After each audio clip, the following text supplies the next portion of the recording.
बिस्मिल्लाहिर्रहमानिर्रहीम। आज का जो हमारा टॉपिक है वो सिक्स पैक के बारे में है कि हमारे पास बहुत से लोग ये कहते हैं कि हमारा जो सिक्स पैक है वो नहीं बन रहे, या कुछ लोग कहते हैं कि हम एक्सरसाइज कर रहे हैं हमें अपने सिक्स पैक शो नहीं हो रहे। उसकी मेन रीज़न क्या है? उसके हमारे पास तकरीबन मेन रीज़न जो है वो 3 रीज़न है।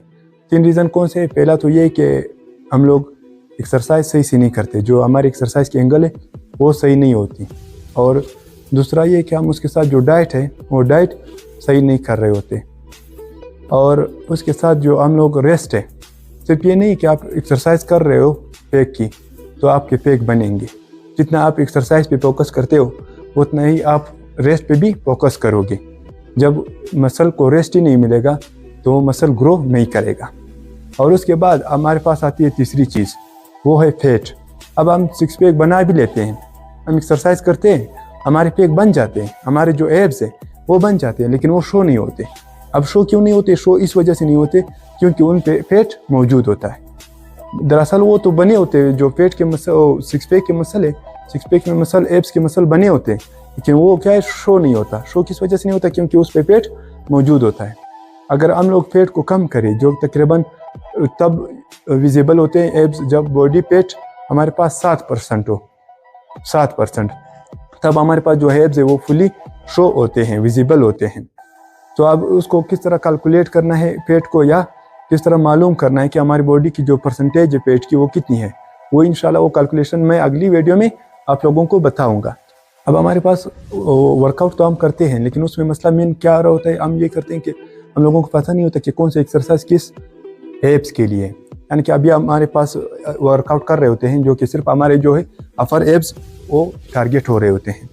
हम तकरीबन 5 एक्सरसाइज या 4 वर्कआउट कर लेते हैं जो कि सिर्फ किसको टारगेट कर रहे होते हैं, हमारे अपर एब्स को टारगेट कर रहे होते हैं। जो कि हमारे मिडल और लोअर एब्स है वो उसी तरह रहते हैं। और जब हमारे सिर्फ अपर टारगेट होगा, यानी कि जो एक दिन में 4 वर्कआउट करेंगे जिसका सिर्फ फोकस किस पे होगा, अपर एब्स पे होगा, तो उसके लिए फ़ायदा नहीं बल्कि नुकसान होगा, क्योंकि वो ज़्यादा टारगेट होगा। तो इसी वजह से पहले तो हम वर्कआउट मालूम करें कि कौन सा वर्कआउट अपर एब्स के लिए, कौन सा वर्कआउट लोअर एब्स के लिए, कौन सा वर्कआउट मिडल एब्स के लिए। जब वर्कआउट मालूम हो गया तो उसके बाद हमें चाहिए कि उसके एंगल भी बराबर करें। जब एंगल बराबर हो गया तो उसके बाद एब्स बन जाएंगे। अब एब्स तो बन गए, ये बात हो गई। अब उसको शो कैसे करना है? शो इस तरह होगा, अगर आपको एब्स दिखाना है, यानी कि आप चाहते हो कि जो आपके एब्स है वो विजिबल हो, तो उसके लिए आपको जो फैट है, बॉडी फैट, वो कम करना पड़ेगा, तभी विजिबल होगा, वरना विजिबल नहीं होगा। बेशक वो बनेगा, जो आपके एब्स है वो बनेंगे, लेकिन शो नहीं होंगे। अब हमारे पास रेस्ट, हम ये करते हैं कि हम लोग रोज़ाना एब्स जो है वो लगा रहे होते हैं। इस तरह नहीं है जैसे कि हम लोग दूसरे मसल लगा रहे होते हैं, बाइसेप हो गया, चेस्ट हो गया, हम ये मसल लगाते हैं। किस तरह लगाते हैं कि हफ्ते में एक दिन चेस्ट लगा लिया, फिर उसके बाद बैक हो गया, शोल्डर हो गया, बाइसेप हो गया, ट्राइसेप हो गया, यानी कि फिर जो नेक्स्ट वीक है फिर हम लोग चेस्ट लगाते हैं, तब तक उसको रेस्ट भी मिल जाती है। या फिर कुछ लोग ऐसे करते हैं जिनका डाइट जो है वो बहुत अच्छा होता है, यानी कि डाइट उन कर रहे होते हैं वर्कआउट के साथ, तो वो लोग ये करते हैं कि जो एक मसल है वो हफ्ते में 2 बार टारगेट करते हैं, वो भी सही है।